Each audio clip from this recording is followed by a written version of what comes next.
ಶಿರಾ ನಿಮ್ಮೆಲ್ಲ ಡೀಟೇಲ್ಸ್ಗೆ. ರಿಪಬ್ಲಿಕರಣದಲ್ಲಿ ಮತ್ತೊಂದು ಎಕ್ಸ್ಕ್ಲೂಸಿವ್ ಸುದ್ದಿ ಇದು. ಮಂಡ್ಯ ರಾಜಕಾರಣದಲ್ಲಿ ಸಂಚಲನಕಾರಿ ಬೆಳವಣಿಗೆ ಕೂಡ ಆಗಿದೆ. ಮಂಡ್ಯ ಕ್ಷೇತ್ರದ ಟಿಕೆಟ್ಗೆ ಸುಮಲತಾ ಬಿಗಿ ಪಟ್ಟನ್ನು ಹಿಡಿದುಕೊಳ್ತಿದ್ದಾರೆ. ಪ್ರಧಾನಿ ಮೋದಿಯನ್ನು ಕೂಡ ಭೇಟಿಯಾಗಿದ್ದಾರೆ ಸಂಸದೆ ಸುಮಲತಾ ಅಂಬರೀಶ್ ಅವರು. ಮೋದಿ ಸುಮಲತಾ ದಿಢೀರ್ ಭೇಟಿ ರಹಸ್ಯ ಆದ್ರೂ ಏನು ಎನ್ನುವಂತ ಪ್ರಶ್ನೆ ಈಗ.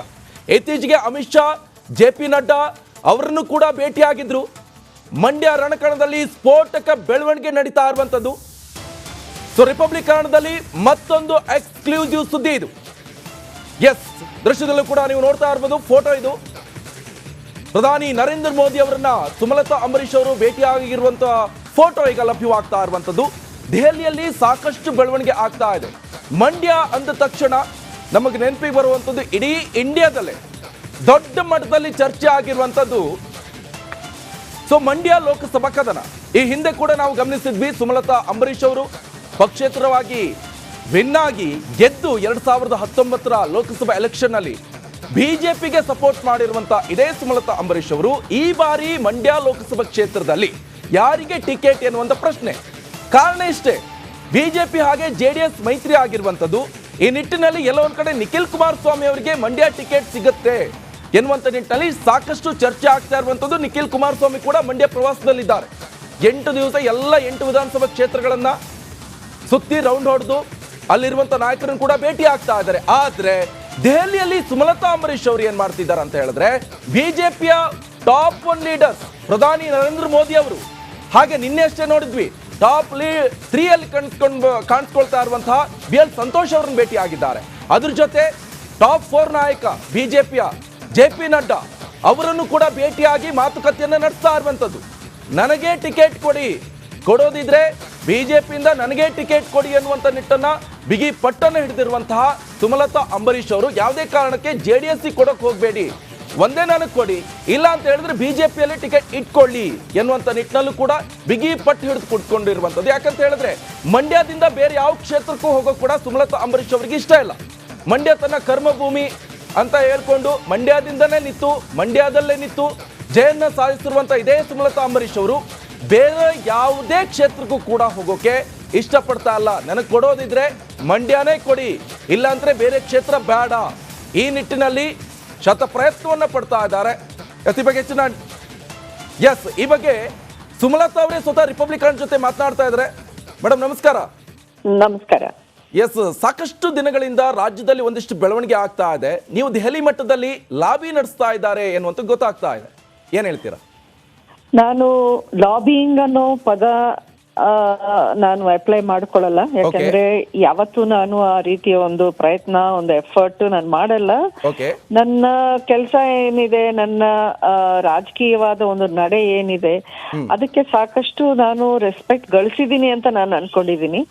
ಸೊ ಹಾಗಾಗಿ ನಾನು ನನ್ನ ಕಾಂಟ್ರಿಬ್ಯೂಷನ್ ಏನಿದೆ ಅನ್ನೋದು ಎಲ್ಲ ವರಿಷ್ಠರಿಗೂ ಲೀಡರ್ಸ್ಗೂ ಗೊತ್ತಿದೆ. ಅದ್ರ ಬಗ್ಗೆ ತುಂಬಾ ಒಂದು ಒಳ್ಳೆ ಅಭಿಪ್ರಾಯ, ಗೌರವನೂ ಇದೆ. ನಾನು ಹೋದಾಗೆಲ್ಲ ನಮ್ಮ ಇಂಟ್ರಾಕ್ಷನ್ ಅಲ್ಲಿ ಅವ್ರು ಎಕ್ಸ್ಪ್ರೆಸ್ ಮಾಡೋದನ್ನ ನಾನು ಹೇಳ್ತಾ ಇದ್ದೀನಿ. ಸೊ ನಾನು ಲಾಬಿಂಗ್ ಅನ್ನೋ ಪದ ಅದು ನನ್ಗೆ ಇಷ್ಟ ಇಲ್ಲದೆ ಇರೋ ಪದ.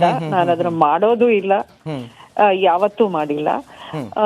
ಅಫ್ಕೋರ್ಸ್ ಚರ್ಚೆಗಳು, ಡಿಸ್ಕಷನ್ಸ್ ಮಾಡಲೇಬೇಕು. ಅಂಡ್ 70th ಲೋಕಸಭಾ ಟರ್ಮ್ ಇನ್ನೇನು ಮುಗಿತಾ ಬಂದಿದೆ.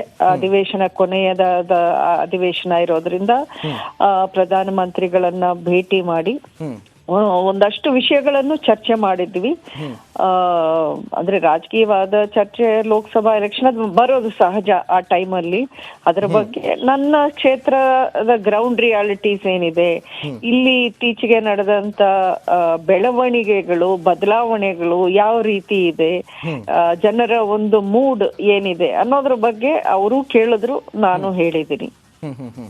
ಈಗ ನಿಮಗೆ ಮಂಡ್ಯ ಬಿಟ್ಟು ಬೇರೆ ಯಾವುದೋ ಕ್ಷೇತ್ರಕ್ಕೂ ಹೋಗೋಕೆ ನಿಮ್ಗೆ ಇಷ್ಟ ಇಲ್ಲ, ಅದೇ ತನ್ನ ಕರ್ಮಭೂಮಿ ಅಂತ ಹೇಳಿಕೊಂಡು ನಾನು ನಿಲ್ಲೋದಾದ್ರೆ ಮಂಡ್ಯ, ಅದು ಬಿಟ್ಟರೆ ಬೇರೆ ಯಾವುದು ಬೇಡ ಅಂತ ಹೇಳುವಂತ ನಿಟ್ಟಿನಲ್ಲಿ ನೀವು ಮಾತನಾಡ್ತಾ ಇದ್ರಿ. ಬಟ್ ಆದರೆ ಈಗ ಬಿಜೆಪಿಯ ನಾಯಕರು ಏನು ಹೇಳ್ತಾ ಇದ್ದಾರೆ, ಅದು ಕೂಡ ಪ್ರಧಾನಿ ನರೇಂದ್ರ ಮೋದಿ ಅವರನ್ನ ಭೇಟಿ ಆಗಿದ್ರಿ, JP ನಡ್ಡಾ ಅವರನ್ನ ಭೇಟಿ ಆಗಿದ್ರಿ, BL ಸಂತೋಷ್ ಅವರನ್ನ ಭೇಟಿ ಆಗಿದ್ರಿ, ಅವ್ರು ಏನು ಹೇಳ್ತಿದ್ದಾರೆ? ನೋಡಿ, ಇದೆಲ್ಲ ಪಕ್ಷ ತೀರ್ಮಾನ ಮಾಡೋವರೆಗೂ ಯಾರು ಮಾತಾಡೋದು ಸರಿ ಹೋಗಲ್ಲ, ನನಗೂ ಇಷ್ಟ ಇಲ್ಲ. ಕೆಲವೊಂದು ವಿಷಯಗಳು ನಾವು ಸದ್ಯಕ್ಕೆ ಪಬ್ಲಿಕ್ ಆಗಿ ಹೇಳೋ ವಿಷಯಗಳು ಆಗಿರಲ್ಲ. ಬಟ್ ನನ್ನ ಅನಿಸಿಕೆ ಏನು, ನನ್ನ ಪರ್ಸ್ಪೆಕ್ಟಿವ್ ಇಂದ ಹೇಗಾಗಾದ್ರೆ ಚೆನ್ನಾಗಿರುತ್ತೆ ಅನ್ನೋ ಅಭಿಪ್ರಾಯ ನಾನು ತಿಳಿಸಿದ್ದೀನಿ. ಅದಂತೂ ನಿಜ. ಅವರು ತುಂಬಾ ಪಾಸಿಟಿವ್ ಆಗಿ ನನಗೆ ರೆಸ್ಪಾಂಡ್ ಮಾಡಿದ್ರು. ಸೊ ಅಲ್ಲಿವರೆಗೂ ಆದ್ರೆ ಚರ್ಚೆ ಅಲ್ಲಿವರೆಗೂ ನಡೆದಿದೆ. ಮುಂದಕ್ಕೆ ಪಕ್ಷ ಈಗ ಸೆಷನ್ ಮುಗಿದ ಮೇಲೆ ಅವರು ಎಲ್ಲ ವರಿಷ್ಠರು, ಲೀಡರ್ಸು, ನ್ಯಾಷನಲ್ ಲೀಡರ್ಸ್ ಎಲ್ಲ ಕೂತ್ಕೊಂಡು, ಜೊತೆಗೆ ನಮ್ಮ ರಾಜ್ಯದ ಅಧ್ಯಕ್ಷರು, ಆಮೇಲೆ ಎಲ್ಲ ಸೀನಿಯರ್ ಲೀಡರ್ಸು ಕೂತ್ಕೊಂಡು ಮಾತಾಡಿ ಡಿಸೈಡ್ ಮಾಡುವಂತ ವಿಷಯ. ಅವ್ರು ಒಂದೇ ಮಾತು ಹೇಳಿದ್ರು, ತಾಳ್ಮೆಯಿಂದ ಇರಿ, ಎಲ್ಲ ಚೆನ್ನಾಗಾಗತ್ತೆ ಅನ್ನೋ ರೀತಿಯಲ್ಲಿ ಆ ಎಸೆನ್ಸ್ ಅಲ್ಲಿ ಹೇಳಿದ್ರು. ಸುಮಲತಾ ಮೇಡಮ್, ಮಂಡ್ಯ ಅಲ್ಲದೆ ಹೋದ್ರೆ ಬೇರೆ ಯಾವ್ದಾದ್ರು ಕ್ಷೇತ್ರದ ಆಫರ್ ಕೂಡ ಕೊಡಬಹುದಾ ಸುಮಲತಾ ಅವರಿಗೆ ಅನ್ನೋ ಚರ್ಚೆ ಕೂಡ ಆಗ್ತಾ ಇದೆ. ನೋಡಿ, ಮೀಡಿಯಾದಲ್ಲಿ 1000 ಚರ್ಚೆಗಳು ಆಗ್ಬೋದು. ನಮ್ಮ ಇದರಲ್ಲಿ ಆ ರೀತಿಯ ಚರ್ಚೆ ಏನೂ ಆಗಿಲ್ಲ. ಮಂಡ್ಯದ ಬಗ್ಗೆ ಮಾತಾಡಿದೀನಿ, ಅವರು ಅದಕ್ಕೇನೆ ರೆಸ್ಪಾಂಡ್ ಮಾಡಿ ಮಾತಾಡಿದ್ರೆ ವಿನಃ ಬೇರೆ ಕ್ಷೇತ್ರ ಅದು ಇದು ಅನ್ನೋದ್ರು ಮಾತಾಡಿಲ್ಲ. ನಮ್ಮ ಇದು ಏನೇ ಇದ್ರು ನಾನು ಹೇಳಿದ್ದೀನಿ, ಬಿಜೆಪಿ ಪಕ್ಷವನ್ನ ನನ್ನ ಮಂಡ್ಯ ಕ್ಷೇತ್ರದಲ್ಲಿ ಇನ್ನಷ್ಟು ಬಲಪಡಿಸುವಂತ ಅಗತ್ಯ ಇದೆ. ಆ ನಿಟ್ಟಿನಲ್ಲಿ ನನಗೆ ಒಂದು ಆಸೆ ಇದೆ. ಮಂಡ್ಯದಲ್ಲಿ ಬಿಜೆಪಿ ಪಕ್ಷವನ್ನ ನಾವು ಒಂದಷ್ಟು ಬೆಳೆಸಬೇಕಾಗಿದೆ. ಅದಕ್ಕೆ ಏನೇನು ಕ್ರಮಗಳನ್ನ ತಗೋಬೇಕು, ಅದಕ್ಕೆ ಒಂದು ಗೈಡೆನ್ಸ್ ಕೊಡಿ ಅಂತ ಕೇಳಿದ್ದೀನಿ. ಹಾಗಾದ್ರೆ ಮಂಡ್ಯ ಬಿಟ್ಟು ಬೇರೆ ಕಡೆ ಸ್ಪರ್ಧೆ ಅನ್ನೋದು ಊಹಾಪೋಹ ಅಂತೀರಿ, ಮಂಡ್ಯ ಬಿಡೋದಿಲ್ಲ ಸುಮಲತಾ ಅವರು? ಈಗ ಸದ್ಯಕ್ಕೆ ಎಲ್ಲ ನಡೀತಿರೋದು ಊಹಾಪೋಹನೆ. ಯಾವುದು ನೀವು ಮೀಡಿಯಾದಲ್ಲಿ ಪ್ರತಿದಿನ ಬೆಳಗ್ಗೆ ಒಂದು ಶಾಕ್, ಮಧ್ಯಾಹ್ನ ಇನ್ನೊಂದು ಶಾಕ್, ಸಾಯಂಕಾಲ ಇನ್ನೊಂದು ಶಾಕ್ ಅಂತ ಬರ್ತಾ ಇದೆಯಲ್ಲ, ನನಗೆ ಅದ್ ನಗ್ಬೇಕಾ ಏನು ಅಂತ ನನ್ಗೆ ಗೊತ್ತಾಗಲ್ಲ. ಬಿಕಾಸ್ ಅದರಲ್ಲಿ ಅರ್ಧ ಸತ್ಯನೂ ಅಲ್ಲ, 90% ಸತ್ಯ ಇಲ್ಲ ಅದರಲ್ಲಿ, ಈ ಒಂದು ರೂಮರ್ಸ್, ಸ್ಪೆಕ್ಯುಲೇಷನ್ಸ್ ಅಲ್ಲಿ. ಸೊ ಹಂಗಾಗಿ ನಾನು ಅದಕ್ಕೇನೆ ಹೆಚ್ಚಾಗಿ ಮಾತಾಡಲ್ಲ. ಸ್ವಲ್ಪ ನಾನು ಎಲ್ಲ ನಿರ್ಧಾರ ಆದ್ಮೇಲೆ ಏನಾದ್ರೂ ನಾವು ಕಮೆಂಟ್ ಮಾಡೋದು, ರಿಯಾಕ್ಟ್ ಮಾಡೋದು ಸರಿ ಇರುತ್ತೆ ಅನ್ನೋದು ನನ್ನ ಉದ್ದೇಶ. Totally agree ma'am. ಬಟ್ ಏನಂತಂದ್ರೆ ನಿಮ್ಮ ಕಾರ್ಯಕರ್ತರು, ನಿಮ್ಮ ಅಭಿಮಾನಿಗಳು, ಅನುಯಾಯಿಗಳಲ್ಲಿ ಒಂದಷ್ಟು ಗೊಂದಲಗಳಾಗಿರಬಹುದು, ಅದಕ್ಕೆ ಸ್ಪಷ್ಟೀಕರಣ ಅಂತ ಹೇಳಿ ಇದು ಒಂದು ಚರ್ಚೆ. ಲೋಕಸಭೆ ಇಲ್ಲದೆ ಹೋದ್ರೆ ರಾಜ್ಯಸಭೆಗೂ ಕೂಡ ಒಂದಷ್ಟು ಮಾತುಕತೆಗಳು ನಡಿಬಹುದಾ ಸುಮಲತಾ ಅವ್ರ ವಿಚಾರದಲ್ಲಿ ಅಂತ ಕೂಡ ಚರ್ಚೆ ಆಗ್ತಿದೆ. ನೋಡಿ, ನಾನು ಆಗ್ಲೇ ಹೇಳಿದ್ದೀನಿ, ನನ್ನ ವಿಷಯಕ್ಕೆ ಬಂದಾಗ ನಾನೇ ಪರ್ಸನಲ್ ಆಗಿ ಹೋಗಿ ನನ್ಗೆ ಇದ್ ಕೊಡಿ ಅದ್ ಕೊಡಿ ಅಂತ ಲಾಬಿಂಗ್ ಅನ್ನೋ ಪದಕ್ಕೆ ನಾನು ತುಂಬಾ ದೂರ. ಯಾವಾಗ್ಲೂ ನಾನು ಯಾವತ್ತೂ ಆ ರೀತಿ ಕೇಳಲೂ ಇಲ್ಲ, ಮುಂದಕ್ಕೂ ಕೇಳಲ್ಲ. ನಾನು ನನ್ನ ಸ್ವಾರ್ಥಕ್ಕೆ ನನ್ಗೇನು ಅಧಿಕಾರ ಪಡಿಬೇಕು ಅನ್ನೋದಾದ್ರೆ ನಾನು ಎಲ್ಲಿ ನಿಂತ್ರು, ಎಲ್ಲಿ ಕೊಟ್ರು ಸಂತೋಷವಾಗಿ ನಾನು ಆಕ್ಸೆಪ್ಟ್ ಮಾಡ್ಬೇಕಲ್ಲ. ಇನ್ನು ಬೆಂಗಳೂರು ನಾರ್ತ್ ಅಥವಾ ಇನ್ನೂ ಸುಲಭ ಅಲ್ವಾ ನನಗೆ? ಯಾಕೆಂದ್ರೆ ಇಲ್ಲಿ ಪಕ್ಷಕ್ಕೆ ಒಂದು ಸ್ಟ್ರಾಂಗ್ ಪ್ಲಾಟ್ಫಾರ್ಮ್ ಆಲ್ರೆಡಿ ಇದೆ ಬೆಂಗಳೂರಲ್ಲಿ. ಮಂಡ್ಯದಲ್ಲಾದ್ರೆ ನಾವು ವರ್ಕ್ ಮಾಡಬೇಕು, ಇನ್ನಷ್ಟು ಬೆಳೆಸ್ಬೇಕು, ಕಷ್ಟಪಡಬೇಕು, ಚಾಲೆಂಜಿಂಗ್ ಇದೆ. ನಾನು ಅಷ್ಟೇ ಹೇಳಿದೆ, ಚಾಲೆಂಜಸ್ನ ನಾನು ಆಕ್ಸೆಪ್ಟ್ ಮಾಡ್ತೀನಿ, ನನ್ಗೆ ಅವಕಾಶ ಕೊಟ್ರೆ ಫೈಟ್ ಮಾಡ್ತೀನಿ, ಇಷ್ಟೇ ಹೇಳಿದ್ದೇನೆ ವಿನಃ ನಾನು ಲಾಬಿಂಗು ಆ ಥರ ಏನೋ ನನಗೆ ಇದಾದ್ರೂ ಕೊಡಿ ಅದಾದ್ರೂ ಕೊಡಿ ಅನ್ನೋದು ಇದು ಬರ್ದಿಟ್ಕೊಳ್ಳಿ. ಈ ಜನ್ಮದಲ್ಲಿ ನಾನು ಆ ರೀತಿ ಕೇಳೋನಲ್ಲ.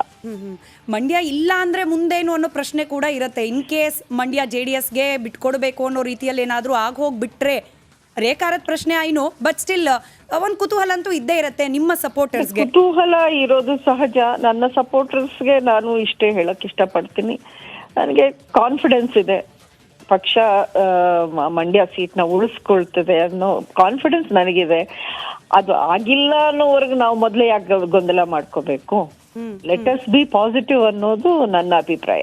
ನಾರಾಯಣಗೌಡರು ಹೋಗ್ತಾರೆ, ಸಿದ್ದರಾಮಯ್ಯ ಅವ್ರನ್ನ ಮೀಟ್ ಮಾಡಿ ಬರ್ತಾರೆ, ಇದೆಲ್ಲ ಮೈತ್ರಿಯಿಂದ ಆಗ್ತಾ ಇರುವ ಗೊಂದಲ ಅಂತ ಹೇಳ್ತಾರೆ. ನಿಮ್ಮದೇ ಕ್ಷೇತ್ರ, ಹಾಗಾಗಿ ಪ್ರಶ್ನೆ ಅಲ್ಲ, ಇದೆಲ್ಲ ಪಕ್ಷದ ಲೀಡರ್ಸ್ ಅವ್ರು ಕೂತ್ಕೊಂಡು ಅವ್ರ ಸರಿಪಡಿಸ್ತಾರೆ, ಅದ್ರಲ್ಲಿ ಏನ್ ಗೊಂದಲ ಇಲ್ಲ. ನಾರಾಯಣಗೌಡ್ರು ಎಲ್ಲೂ ಈವರೆಗೂ ಹೇಳಿಲ್ಲ ನಾನು ಕಾಂಗ್ರೆಸ್ಗೆ ಹೋಗ್ತಾ ಇದ್ದೀನಿ ಅಂತ. ಪಕ್ಷ ಒಂದು ಪಾಲಿಟಿಕ್ಸ್ ಅಲ್ಲಿ ಇದ್ದಾಗ ಎಲ್ಲಾ ನಾಯಕರು ಅಲ್ಲಲ್ಲಿ ಮೀಟ್ ಮಾಡ್ತಾರೆ, ಮಾತಾಡ್ತಾರೆ.